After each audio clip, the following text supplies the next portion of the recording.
Hello dear friends, you are on the Ruslan Belov channel, and we continue to study the situation on the front.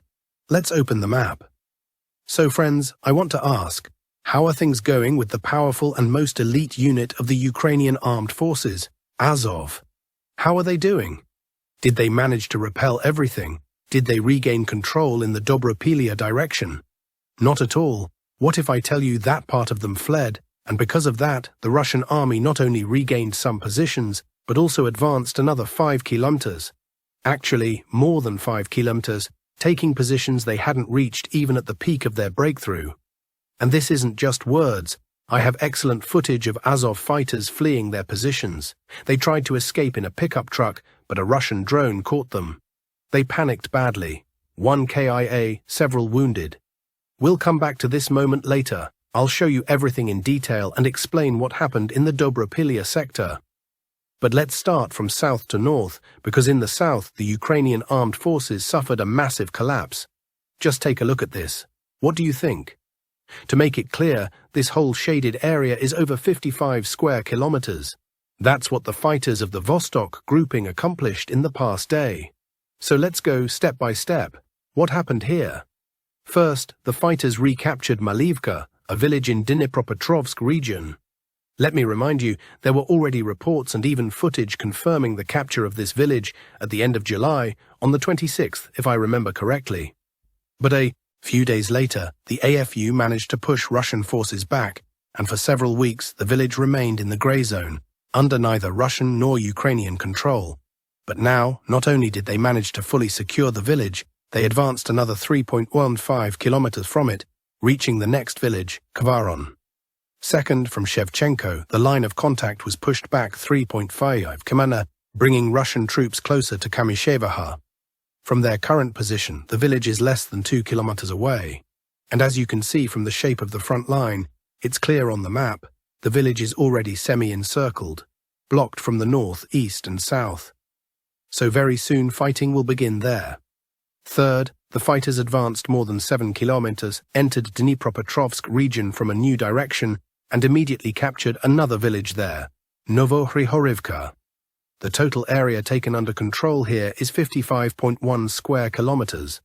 What can I say? Incredible. And this isn't even the end. I'm more than sure that in the very near future, perhaps even today, an operation will begin to straighten out this salient here, with Kamyshevaha in the center. That's another 20 kilometers of potential advance. In short, the Vostok grouping is once again rolling forward like a steamroller, giving us very solid numbers. Now let's move to the Doorelia sector, where the much-praised Azov fighters began retreating, falling back. So the Doorelia sector, what happened here over the past day? A serious Russian activation took place, on 2 sections at once. First here, on the approaches to the main stronghold, the village of Shakov. Over the past day, Russian fighters completely cleared Pankivka. The village came fully under Russian control. In addition, they entered and captured most of the next village, Vladimirovka. As you can see on the map, only about 300 meters, around 330 meters of 2 streets, remain under AFU control. Clearly, since most of the village is already under Russian control, they will soon be driven out completely. And after that, what's next? Less than 1 kilometers, about 750 meters, to Shakov, one of the central defensive hubs here. In front of it, there's a whole ring of fortifications with dragon's teeth. But given the past experience of breaching defenses, it's clear that Russian fighters will break through these lines as well.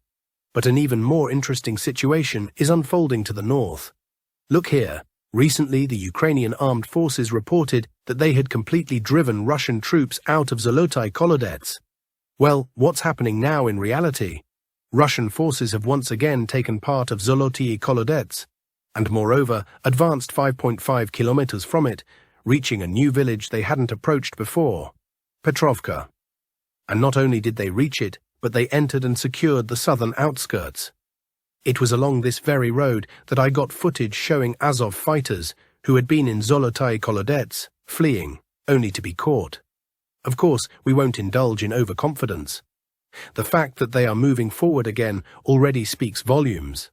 At the very least, it shows that AFU defenses here, including Azov's, are not solid. They can be pierced and pushed back. But again, the problem for the Russian army here is that the front is stretched too far and too thin. This issue is now being addressed, thickening the corridor, so to speak. Ideally, they should advance all the way to Torska and clear everything inside this pocket. Then, no counterattacks would be a threat. For now, despite the forward movement, the situation remains fairly dangerous in my view. Yes, Azov failed to immediately cut off the Russian breakthrough. More than a week has passed, and they still haven't managed to achieve anything meaningful. But that doesn't mean there is no danger. The threat is still there. That's why the Russian forces are trying to urgently strengthen the breakthrough line. Still, the positive thing from the past day in the Doorelia sector is that Russian forces, for the first time since August 13th, when Azov launched their counterattacks, advanced more than 10 kilometers, specifically in the Vladimirovka area and from Zoloty Kolodets toward Petrovka. If we combine these two sectors, the advance totals 10.5 kilometers. We'll see what happens next. As for Rodinska, Mirnohrad and Pokrovsk, no new updates so far. At Rodinska, the advance stalled because the main forces were shifted north to repel AFU counterattacks. In Pokrovsk, Russian infantry is present in the city, but we must admit they were partly pushed from the center to the south. And in Mirnohrad, no attempts have yet been made to enter the city. I think the focus is currently on the Doorelia sector, to expand it, to secure it properly, and only afterwards will they turn to pressing these cities. Moving on. Yesterday also brought good news from the Lyman sector. Here, Russian forces managed to cross the Jerebets River and enter the village of Zarichny from the south. Earlier, I told you about them entering from the north and holding Vesenyaya Street there. Now, as you can see, they're talking about securing not just one street, but a sizable part of the village. And I've already explained that control of Zarichny is the key to Lyman, because after this village, as you can see on the map, there's a straight road, no settlements, leading directly to the city. And one more piece of news came from Sumy region. Recently, the AFU triumphantly announced that they had expelled Russian troops from Besalivka, a border village in Sumy region. But now Russian forces have entered again and taken full control, even showing footage with their flag in the center of the settlement. So another Ukrainian victory ended in nothing. To sum up the past day, 74.5 square kilometers came under Russian control. The AFU gained 0. And now let's move to the Kherson direction. Here, 3 Russian airstrikes were recorded today. Let me remind you, the Russian army is using air-dropped bombs here. Strikes were carried out on AFU temporary deployment points in the areas of Tokarivka, Mikilske and Antonivka. At the same time, the AFU reported that they launched an attack in the area of Dniprovsk, while also repelling 9 Russian assaults in the area of the settlement of Dachi. Here, Russian forces are attacking AFU positions not only with aviation, but also with FPV drones. In turn, the Ukrainian side attacked Russian positions on the islands. One attack took place in the area of Hola Pristan. Here, an attack on Russian positions was recorded. Another attack was reported near the settlement of Nova Kakhovka. At this location, Russian army positions were targeted. Along the rest of the contact line here, FPV drone duels are ongoing. Artillery is also active, with Ukrainian forces striking Russian positions and Russians shelling Ukrainian ones. For today, those are the updates from this direction. Let's now move on to the Orikhiv direction.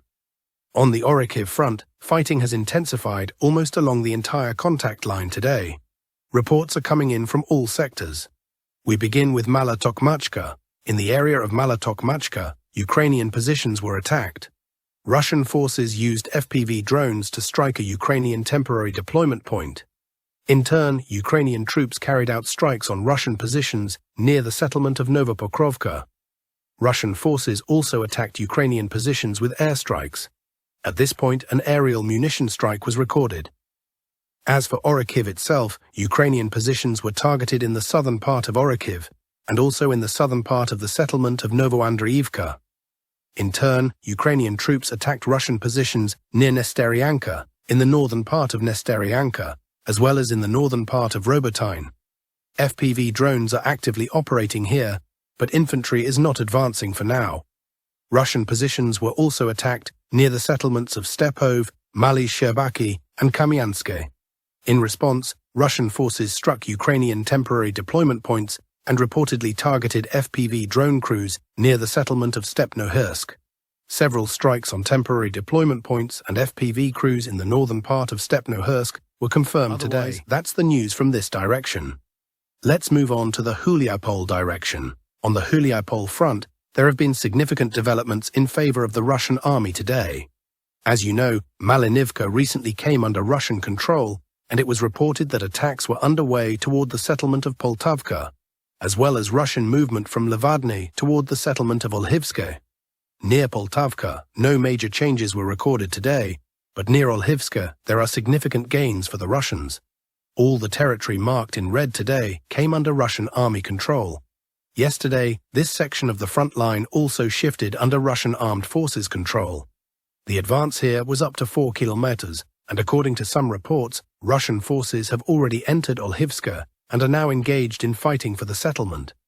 It is possible that in the coming days, this settlement will come under Russian control, or it may already be under their control at the time of recording, since supply to Olhivske is complicated and runs through field roads. We are waiting for additional footage to update the map, and let's move on. Next, we have the settlements of Novorihorivka and Obratne. In the area of Temirivka, Russian forces expanded their control zone and captured the entire trench line. Recall that here was a trench line from which attacks on Russian positions were launched. Earlier, Russian forces took part of Temirivka under control, although it was claimed that all of Temirivka was under Russian control. However, Ukrainian troops repeatedly counterattacked from this fortification line. After that, Russian troops stormed part of the fortifications and today secured the remaining section. All territory marked in red has now come under Russian military control. The advance here reached up to 2 kilometers. Reports are also coming in from Novorihorivka. As you know, Russian forces previously advanced toward Novorihorivka and also toward Kamyshivaka. Today, video material arrived from this point, showing forward positions of the Russian army. From this, we can conclude that Novorihorivka has fallen fully under Russian control. The advance here was up to 6 kilometers, with all the territory marked in red taken by Russian forces. Today, the Russian Ministry of Defense also announced that Russian troops raised the flag in Novorihorivka and secured the settlement.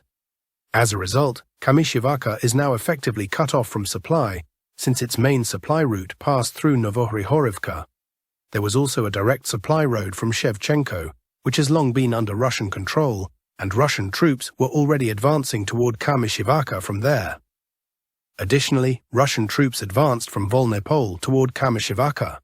In the coming days, Kamyshivaka may also fall fully under Russian army control. As for Andriivka Klevtsov, no new materials have arrived today. Earlier, videos showed Russian flags being raised in different parts of the settlement. Later, Ukrainian troops released footage of their own flag being raised. Thus, the situation remains disputed, but we can assume the settlement is already under Russian control.